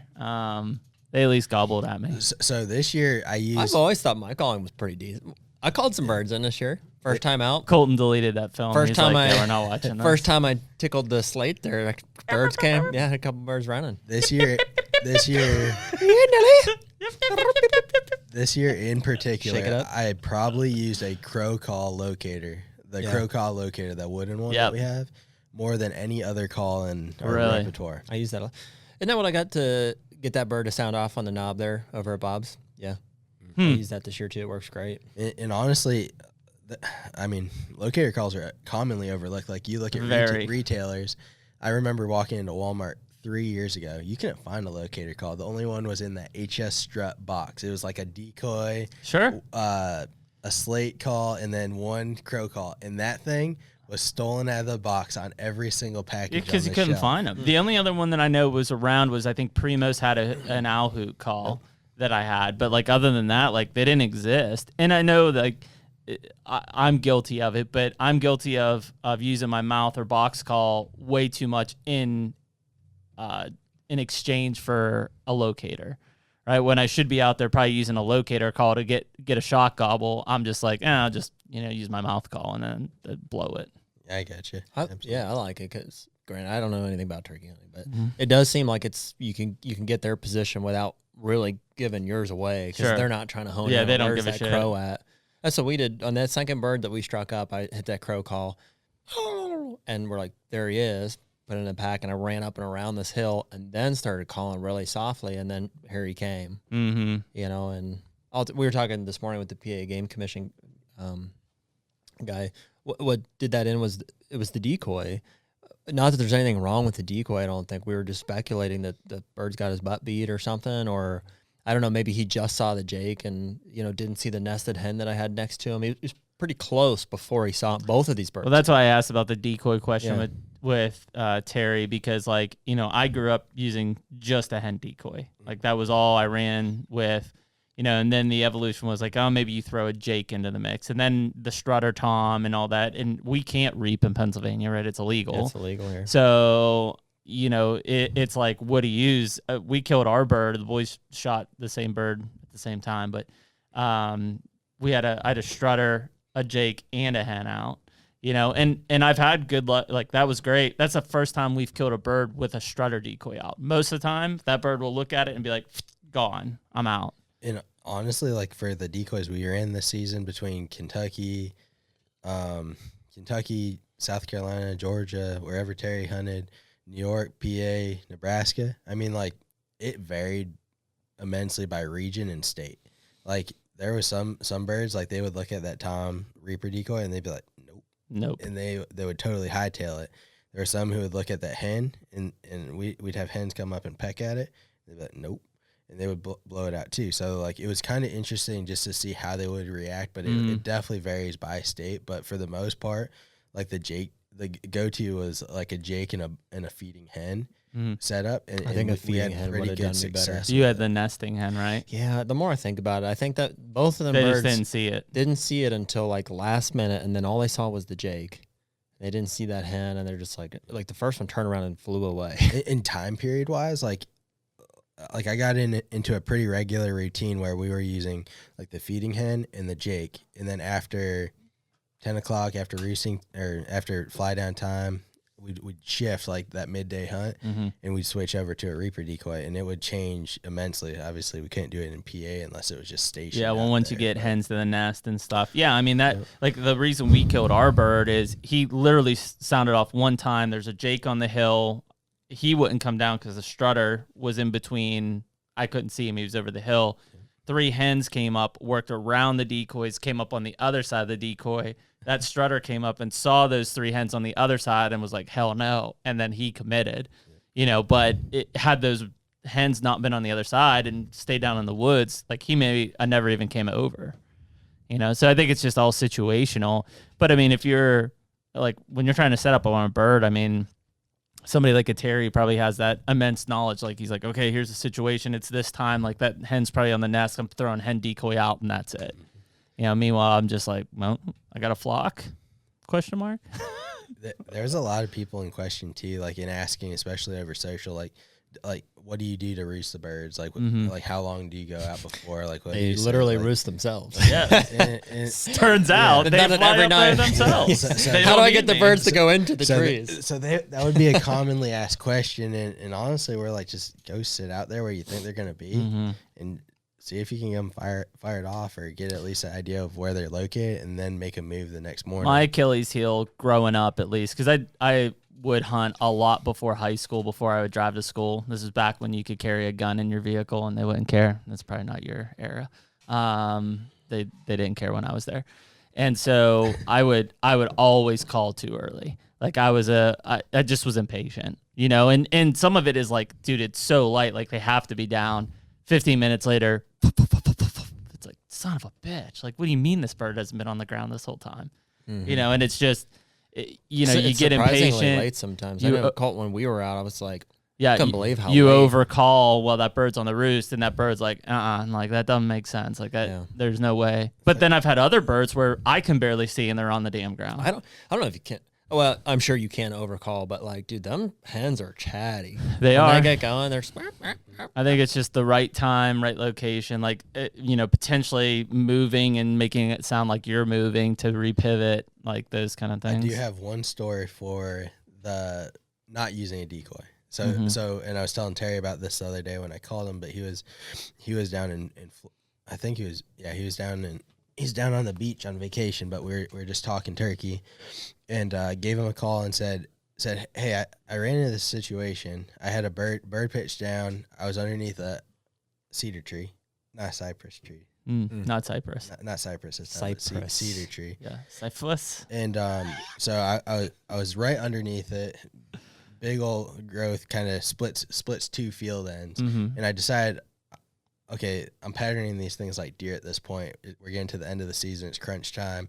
I'm not putting out decoys. They're sitting literally in a bag right in front of me. No big deal. So all of a sudden I hear the spitting and the drumming, and I was like, oh, crap. I look over, and this bird is literally 10 feet to the left. And, of course, I set up strategically so that bird would come out into the field. There's a little bush, so I can't actually swing my gun over to it. And had I had the decoy out, it would have been. It would have been game over. But the fact that like I had him responding, maybe he'd have looked at it and maybe. See, like here's one I had in Kentucky this year. This was maybe opening weekend. I think it was opening weekend. And I'd hunted in the bottom in the morning or the day before. I had a bird come in, but couldn't see the decoy. I knew where he was roosting. Next morning I get out and he's just hammering, and it's freaking up. Like it's that steep hill in the front of the lease. And I'm looking at him like, son of a bitch. And I was like, fuck it. And I just went straight up over the top. By the time I got there, I was spent. And there's birds hammering all over. And this one's up off of probably about 150 yards from me. So I sit up, I get the decoy set up. I just have a hen out. Didn't put anything else, put the hen out. Call a couple times. He knows where I'm at. Finally, I hear him pitch out. I could hear him like walking around the hillside, and he's coming. So eventually, like, I just shut up. Like, he's coming. He's gobbling, double gobble. And like next thing you know, like, and it's late enough. Like I hear, and it flies in the tree behind me. And I'm like, I didn't move enough to be like, is that the gobbler? Did he have a hen? Like, I have no idea. Like, I'm not hearing anything. Like, so at some point I'm assuming like, okay, this is the gobbler above me. He's already been down on the ground. Now he's back up. I don't know if it's because he's trying to look for this hen or what. The hen is 20 yards below him, like plain sight. So I'm like sitting there like this, like just waiting. And it's like 5 minutes, 10 minutes, 20 minutes. And he's in the tree and I can just see him. He's move. up there like, yeah, I don't know what he's doing. I thought, maybe he's going to take a dump on my head. I don't know. And like, I don't want to call because like I'm here, decoy's there. And he drops like a rock straight down behind me and I'm like, it's like 2 yards over my shoulder and I can't move. Like he's basically looking right. And I'm like, the hen decoy was right underneath you. Like, why would you not pitch down that? And he did that for 20 minutes and I couldn't swing and he never went in front of me and he ended up working off. It's the worst. It's like literally 2 yards behind me. I could have just put it over my shoulder. Spun around in hindsight. I don't know if I would have been able to make it. It was Quick thick. draw. I thought about just throwing it over the shoulder. Don't. Stop it. That's how Nebraska had Cut to it work out. Like they talk about things getting Western, but that was our archery hunt. And last night, like for some reason, we never went back and hunted the spot where we just saw birds roost, like the very first night. And we just in hindsight, that seems like you missed something. We're like, what are we doing? But like, hey, Terry was there. Hey, if Terry said not to go back, like we better listen. Terry's like, I'll just go back when you guys leave. So I did that on the last night. After at the time Layden had left. Jake Meyer with. You're like, all right, left, I know where these birds are going. I was like, I want to sit here, and this is why. There's a corn pivot. I was like, okay, these guys are gonna work their way through those little cedar trees, get back in and pitch up because it's a cottonwood grove essentially. So I'm behind this big thing, put a bunch of dead wood on both sides of it so I can swing around with a bow, like trying to get set Got up. it all ready. Of course, they come not from the direction I thought they would. They go all the way around, do this giant loop. See a hen pop up. They see my decoy, and there's 5 of them on a string, and they literally come straight at me with my back turned like this as I'm calling to a hen in the hedgerow. And at this point, like I like filming, I love creating content and love that aspect of it. My camera's here, couldn't push the button because I had to swing a bow like this to my left and all the way around and shot that first bird on like a dead sprint to the decoy. But like, what a rush, but at the same time, it's like, okay, these things just don't like to cooperate the way you want. That's why we shoot them in the face with a gun. I don't know, but yeah, so after that was done, we totally switched over to a gun. Yeah. And never looked back. For the record, both of those birds that boogered, that Colton and I called in that day, I'd have killed them both with a gun. You had a bow that time? Yep. I know. They'd have been deader than dirt. That's really the only reason I was using a decoy too, is because I need them to commit. I feel like you need to open with a bow, break the ice, and then move on with a gun. Yeah, I just shoot him in the face. That's what I like. Just move on to beer and not hunting or turkeys. coffee. It was like 7:30 the one day I'm behind my house. They go well together though. These birds keep making cycles behind my house, and finally, like it's usually like mid-May here in Pennsylvania, and there's 2 really big gobblers that were back there, and they'd pitch down the same area, And I was like, I'm going to go kill one of these things. Like, I'm tired of it. I go out and I get them. I call them. They hang up. And it's like 3 mornings in a row. Same routine. Like, doesn't matter where I'm at. They come in, commit to like 80 yards, and then hang up. Commit to 80 yards, hang up. And finally, it's like 7:15. Like, they're gobbling their head off over at this field. I'm like, screw this. I'm going to have coffee. Like, did I ever tell you about it's just not working out. Did I ever tell you about the time Alex couldn't get his bow drawn I do think you told me that. on a Jake? Yeah. You guys were were you in the bail blind? We were at a ground blind, just Yeah. a ground blind. And there was this Jake that came in, and I was like, shoot it. It was his first Yeah. turkey, I think. And what what happened is, you know how the carbon on your arrow shaft will you sometimes make a noise if you're in your felt. Mm-hmm. Apparently he'd never heard that before, and so he would like get it back, and then he'd like let it down. He's like, "There's something wrong with my bow," and then he throw it. The bird ended up buggering and never came in. But And that's why I love deer hunting. I do love deer hunting too, mostly with a bow. Change the subject a little bit. Can we talk about any of the dead ringer stuff that you guys are working on? Yeah, absolutely. So, And before we do that, can I pee? Sure. sure. Yeah, let's sure. pause and pee. And we're back. Yeah, and we're back. So talk about dead ringer a little bit. Obviously, Jared and I are shooting the new Hoyt RX-5. Just got them in the mail, Holy baby. cow. Yeah, Brian from UPS came in and he was like, hey, I've got some boxes that you're probably interested in. I'm like, oh, really? He's like, yeah, they're from Hoyt. And I was like, oh, yes, I'm interested for sure. Yeah. And then, yeah, they were RX-5s, let down to the rest of the team, excitement to you and I. Yeah. Well, they weren't. They're waiting for the Venoms. Yeah. Yeah, they look sweet. I'm super stoked. We got the Bone Collector Edition, which will then potentially go in tandem with the Dead Ringer Picatinny site. Yep. So we've been working with Jeremy and the team over at Hoyt, also T-Bone, and we've gotten actually the guys here on the hunter staff to put them through the ringer too. But basically, we wanted to come out with an adapter that would accommodate that new rail mount system, which is a Picatinny rail mount, obviously similar to we're what saying you that see right. on it. Picatinny. Picatinny. Yep. Tinny, not Tanny. Tinny. Yep. Tinny. Picatinny. Trust the military guy in this Picatinny. one. Yep. Picatinny. Yeah. Okay. And very similar to like your AR style. Yeah. Where it's a quick detach system essentially where you just bolt on and go. From an adjustment standpoint, it's huge. So I mean they're really kind of being pioneers in the industry by forging that path and think outside the box of how else can we mount a sight.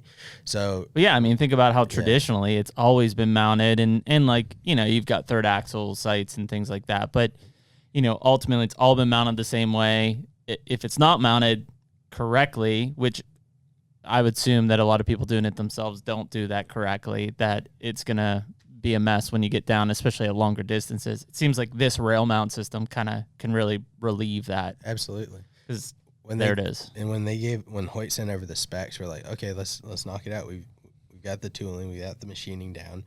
Let's knock it out and make it a thing. So honestly, you'll be able to see it direct to consumer and hopefully in select independent retailers as well.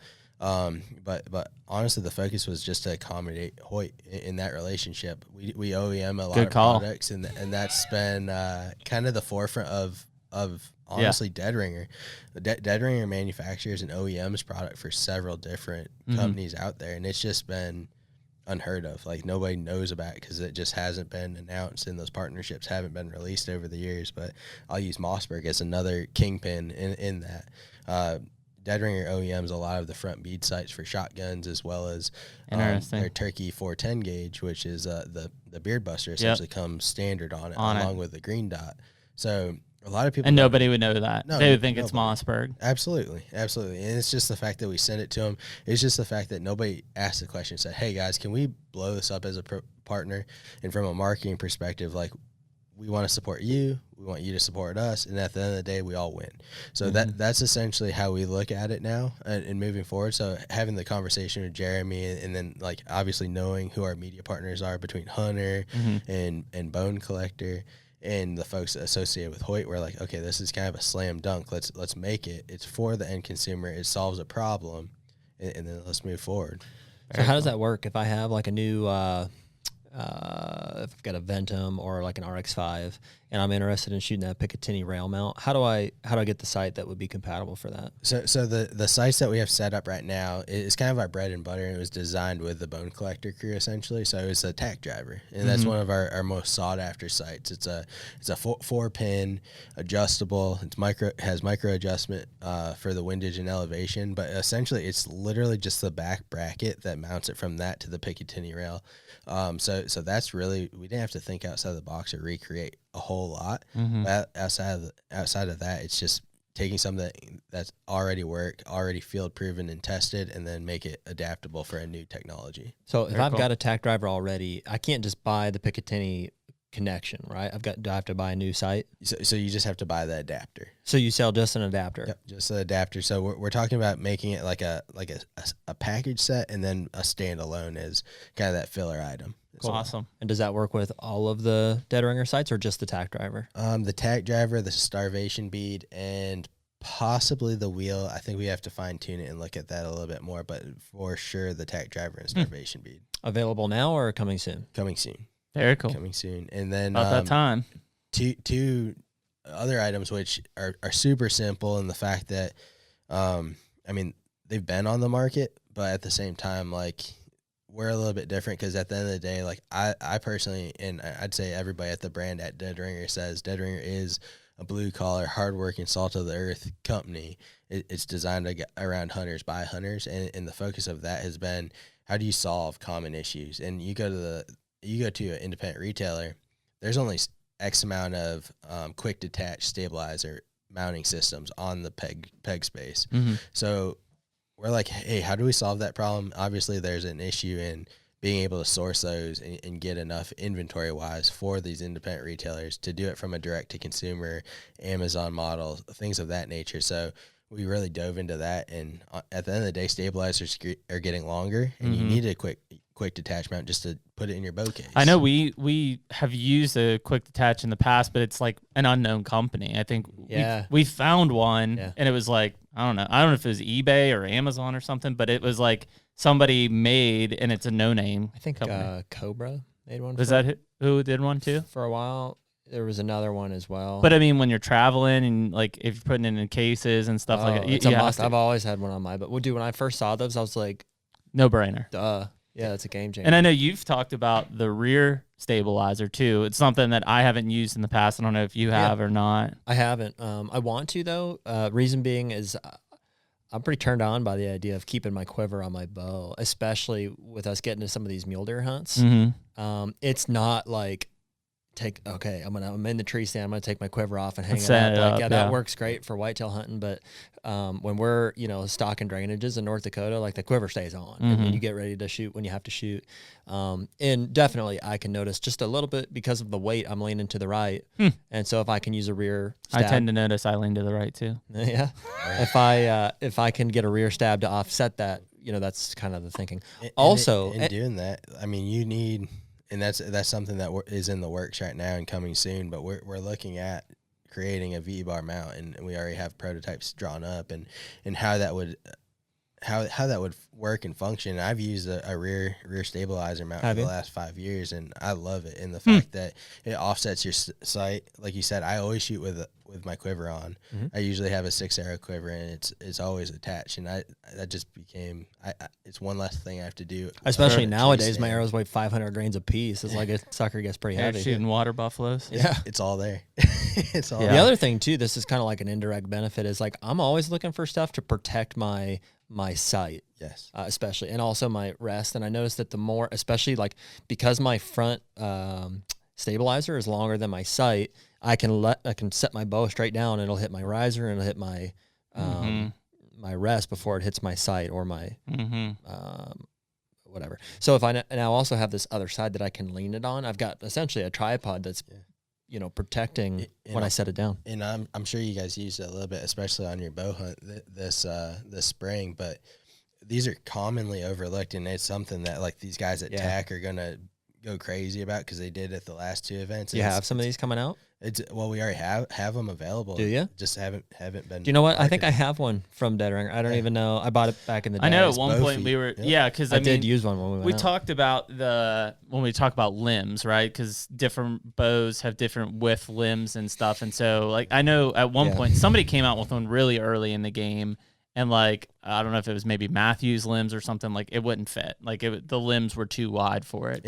And you'll have two bows where that's definitely an issue right now, even still today, unless you have like their custom limbs, or if you have like the tree saver or something makes it. But basically, it's those limbs are just way too fat. Yeah, like they like don't Matthews. fit your average. I think that's the one I have. Yeah. It's like Is it Bowtech the folds other in one? Like this. Yes, Bowtech that is one. coming out. It has like fat limbs on their stuff too. Do they? I don't know. Bowtechs are pretty thick. Layden actually ran it on one of the new Evos Mm-hmm. when we were out there. Yeah, and it seemed to work really well. Okay. On the Bowtech. So I mean, don't Hoyt, know. I think it would be fine with, Oh yeah. Yeah. which is all we care about. The one I have, works great with my Carbon Spider. And I think these. That is a big one, man. Because from shooting and being able to say, like, I hate setting my bow down in the grass or like, and then picking it back up. I think it's and for stuff. turkey hunting and hunting off the ground. Period. That's where those come in benefit. For sure. Well, yeah, like, I don't know if I even let you finish. You know what he's talking about, right? oh yeah, It's the feet. the feet. Yeah, I mean, Is that I what it's hunted. called? What's it actually called? Bow feet. Bow feet. Is it? Yep. So simple. So simple in name. I got it. But Have it's, you thought about bow bow feet. feet? it's a total impulse buy. Like you're not gonna think about it until you're in the woods and you're like, Well, I hunted a should've lot bought out of the ground blind, and even I guess out of the box blind. I don't know. My bow hanger doesn't work worth shit for some reason, but I don't know how those things are supposed to work. yeah, me either. I have no idea. looked at it, I was like, like it's Yeah, just, I couldn't figure it. I went to college. I couldn't figure. was that like either. looking at the thing. I was like, I don't get it. I just threw it up in there and it just fell right out. I'm like, son of a bitch. Yep. But yeah, I mean, so when in that box blind, to set, like I hate setting my bow, and I did it in the ground blind too. It's like leaning, like my cams are in the mud, like it's not good. Yep. There you go, bow feet. Dude, Hey, especially did you ever hear bow feet? especially in North Dakota, because you're shooting the same stabilizer I am. Yes. You know how much we set our bows down to glass. It's like Yes. every 10 feet. It's like set the thing down, pull the binos up. You got to have a way to set your bow down. Can you Protected. draw and shoot with the bow feet on? you can. Yeah, You can. Oh yeah. Wow, It's been done. Oh yeah. bow feet. Yeah. That's I was gonna shoot both of those turkeys. We weren't even going to talk about bow feet, but they just became a They became the natural. highlight. Well, so you're coming out with one, or you They're have one out. already? We have one already, and it's We'll have to get some of It's those. called bow feet. it's bow feet. I mean, Bow feet by Dead they're Ringer. fairly universal, but just simple in design. And honestly, like I'm running. I know you guys are running Hoyts, but I'm running an Elite Remedy right now, Mhm. and it's. I mean, like I don't have to tweak a thing. It fits perfectly like a glove. So Yeah, we'll have to. pretty good. Gotta get some of them bow feet. We can hook you guys up with it. Is that no? I said, is that a newer Elite or? Yes, yeah, It it's Elite Remedy. the 21 model. Yes, sir. Yeah, we're excited. I mean, it's once we hit that June 1 mark, I feel like, all right, now we're like over this Wow, hump. Like dude, it's imminent at this All point. of a sudden, it's like okay, like it started with a negative because we didn't get it on in Kansas, but then right Because of after you. that, it's like yeah, it's like Hoyts came in the mail. Jeremy got a B&B. Airbnb. Airbnb lockdown Yep. in Illinois. Like we figured out we're doing this trip. Yep, deer camp's booked. You were coming into town. Yep. All these things. I was like, Bow feet.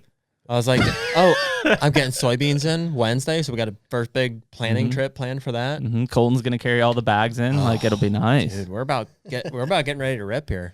It's there. I mean, the only downfall that we've had in late May, early June is there's been some exponential plant growth in front of some of our trail cameras that I'm really upset about. Yeah. Like it's just like leaves waving in front of them and setting the camera off, and I'm like, son of a bitch, you're in Illinois, 10 hours away.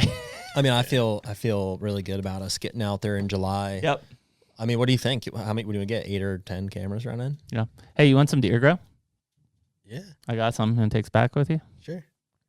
See that? Bow feet. Bow feet. Well, dude, we know you got to head out. Total Archery Challenge this weekend up at Yes. Seven Springs. You guys are going to join us tomorrow, right? Yeah, we're coming up tomorrow for a little bit. Shoot some film and whatnot. Are you not going to shoot? I don't know. And elk steaks with Jeremiah. Jeremiah. Mm-hmm. Yes, that's the plan. Have As you long shot- as it have you doesn't shot your rain. bow yet this year? Nope, that's the beauty of it. It's all right. I don't even know if I have enough arrows. There's a practice range, and Kelly from Badass Outdoor Gear is there to sell more arrows. Oh, there you go. Win-win. Win-win. I'm gonna shoot Carson's arrows because I'm not shooting my T64s or whatever they are. Those aren't getting shot at. Did you order that arrow saw yet? No, bow feet. Yes, I will. I need to order that, huh? Okay. I think I got arrows. Corey needs arrows. Alex needs arrows. Okay. I gotta make arrows for people. Dead Ringer came out with new arrows and bolts. You have arrows? Arrows. Really? Yeah. I haven't seen those. So we just came out with them and launched them. So we got a little crafty with the name. They're called the Neutralizer series. So when you look at a periodic table of elements, I mean, blood. That's chemistry, Jared. Acidity of blood is 0, neutral. So and we want to neutralize our target. So just fittingly. Is it really 0? Yeah, it's just neutral. So we wanted to doesn't sound right. call it off of Isn't blood acidic? No, it's 0. It's 0, I'm telling you. Wow. Google that, Ian. Google it. You're bleeding. pH of blood. We got a bleeder. So we've got, I think it's 3 new arrow SKUs, 3 new bolt SKUs, pure carbon construction, 0.006. Oh, 7's neutral. That's why. Above, so kind of basic. basic. 7's neutral. 0. I'm sorry. 7 is neutral. Oh yeah, 14 is Thank basic. you. 7.0 is neutral. But neutral. So what is blood? Talking to your mic. That's why you got one. Between 7.3 and 7.4. Oh yeah, you were way. It's off. like it's like right. Well, it's not 0, but Samsonite. I was way off. hey. Well, it's still neutral. Okay, so it's It pretty is much neutral. Yeah, neutral. Sand is 7.0, but you can't grow anything in it. I'm so glad Jeremy's here to That's why I'm here. Yeah, me too. Fact put the drops. hammer on that. Bow feet. Okay, so you got new arrows and bolts coming out. Yes. Cool. So those will be. Well, available the at boys are select gonna try some of the retailers. bolts, I think, right? Yes. Yep. So I'm gonna get some of the bolts in their crossbow. Let Harlan and Carter kill some shit. Cool.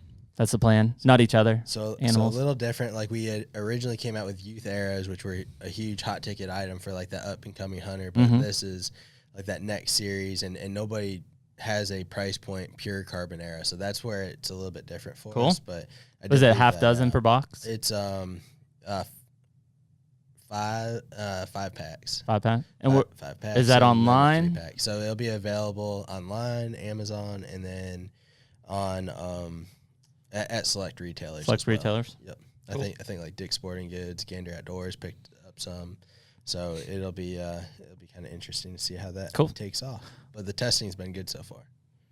Kind of like testing. What's been the testing? Shooting shit? stuff. Shooting stuff. Yep. Bow feet. It's funny. Use an Altert. I actually use like one of those hit inserts generally from Easton. But yes, those are like the 5/16 like standard insert. But yeah, for me, like I've always used those hit inserts just because I like to be different. We've always gone back and forth. Like I'm shooting 65 grain outserts from Victory on my VAPs, and then you're shooting Victory, but you're shooting Ethics for the outsert, right? Yeah, Ethics Alterts. They make them heavier. It's a hybrid. Yeah, so you're going for the heavier. Jared likes when he FOC. shoots a deer in the shoulder and it just falls over. So just disintegrates at that. Yeah, that's the idea. No, I've backed off of it a little the bit. ethics ones are on point, and people. It's the best one on the market for pe- sure. People are becoming more and more in tune and. Well, people like T-Bone gear was the one who junkies. really got us involved in kind of the whole arrow setups, and understanding pass-throughs and momentum and velocity on stuff. And, I think that, previously we were always thinking lighter, faster type of thing, and then all of a sudden it was like, oh, wait, like if I put all this weight on the front, I could get maybe even a more consistent shot from longer distances and more momentum for the pass-through. And Travis is an archery guru. Well, that's what we're going to get T T-Bone on here at some point to really go through some of that stuff, because he is. I mean, people look at him as like the funny, lighthearted guy, but like he's a champion archer. Like the dude is rock solid and probably one of the best archers that I know. We'll get he and Levi Morgan in here for a grudge match or something. Yeah. A grudge match. Would they face each other? Mm-hmm. Did they? Levi They lives, should. like, right up the road here. Let's do it. That'd be cool. 15 minutes. Levi T-Bone shoot off. That'd be cool. Mm-hmm. That would be cool. Well, we gotta let you go, I guess. Yeah, you got to pick people We've up, I guess. also It's fun talking with y'all. we're podcastrally out today. We've been podcasting all day. Feels like it. I'm gonna have to go, like drink bourbon to ease the vocal cords. Yeah, I'll probably just sleep good tonight. I'm going to hit the gym on the way home. Dude, I'm getting in freaking mule deer shape, though. I'm You telling better. Yep. I'm going to put 75 pounds on my pack, and I'm going to climb them stairs. Can't wait for you to pack my buck out. Probably could all by myself. Although, you didn't train at all last year, and you did just as good as Jeremy's going to stroll through on the I've got good cardio fitness. I've been back running again Have after you? the old ankle injury. Oh, yeah. I'm back running it. I'm ready. Jared will be This kid, I don't know. Yeah, it's this one I'm worried about, and Alex especially, the Jew. Jared will be backpacking, and then Jeremy's just going to stroll by on his road ridge with a cart on the back. Probably. Not in North Dakota, he's not. It's rough country. We'll be ready, man. We'll be slinging arrows. We're going for Dakota Double starting September 1. Oh, Nice. that'll be our first hunt. Yeah, it'll be exciting, man. So, well, Lucas, we appreciate you coming down from New York all the way just to see us. And while you're here, you might as well check out the Total Archer Challenge. Yep. I heard it's pretty cool. It's kind of a cool thing. Maybe I'll stop up tomorrow. I don't know. Bow feet. Yeah, I'm gonna have to stop and actually feed the people there. They're running the booth now. Yeah. You're like, hey, listen, you guys set up. I'm going to go do a podcast. I'll be back later. Yeah. Hey, I hit the morning half. I hit my shift, and then I was out. Yeah. Yeah, he got up at 2 a.m. He earned something. Yeah, I completely agree. So, well, dude, we appreciate you coming down. We appreciate your support of Hunter. I know when Jared and I kind of first brought this up, you were one of the first guys to be like, yeah, I'm in, and so that means a lot to us, and we appreciate your partnership on the Stone Road side too, and look forward to growing everything with you guys. And we'll probably tie you back in here at some point later in the year and catch up on some actual hunting action. Sounds good. Yeah, man. All right. Thanks, guys, for listening to HUNTR Podcast, episode 21. Hopefully you're enjoying a double dose of podcast this week from the HUNTR team, and we will catch you next week. Later. Take me